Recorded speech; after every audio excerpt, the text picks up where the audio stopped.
मध्य प्रदेश में एक बार फिर नगरीय निकाय चुनाव में देरी होने के संकेत है।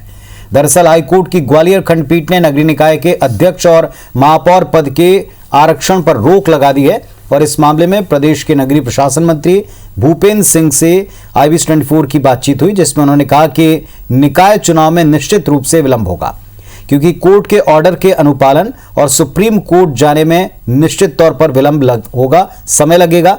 कहा कि मध्य प्रदेश में जो एक्ट है उसमें पॉपुलेशन के आधार पर 1995 से रिजर्वेशन दिया जाता है। हाईकोर्ट ने कहा है आरक्षण रोटेशन के आधार पर करिए, इसके आधार पर नहीं। भूपेंद्र सिंह ने कहा कि सरकार इसमें चर्चा करके जो उचित होगा वो निर्णय लेगी। अवैध कॉलोनियों पर नगरीय प्रशासन मंत्री ने कहा कि अवैध कॉलोनियों को हम लीगलाइज कर रहे हैं।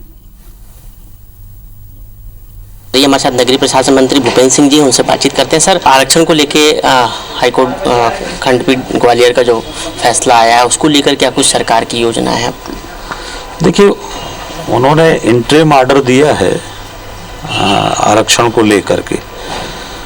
मध्य प्रदेश में जो हमारा एक्ट है उसमें एक्ट में पॉपुलेशन के आधार पर SC ST की पॉपुलेशन के आधार पर रिजर्वेशन है 95 से।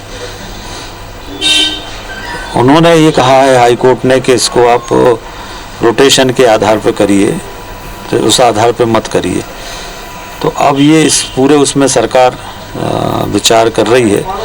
सरकार इसमें चर्चा करके जो ठीक होगा वो निर्णय करेगी। सर, आरक्षण प्रक्रिया के कारण कहीं ना कहीं चुनाव देरी से हो रहे हैं और देरी हो जाएगी में तो निश्चित रूप से विलम्ब होगा। ये जो कोर्ट का ऑर्डर आया है, अब इसको कंप्लायंस करने में या सुप्रीम कोर्ट जाने में तो निश्चित रूप से थोड़ा विलम्ब तो होगा।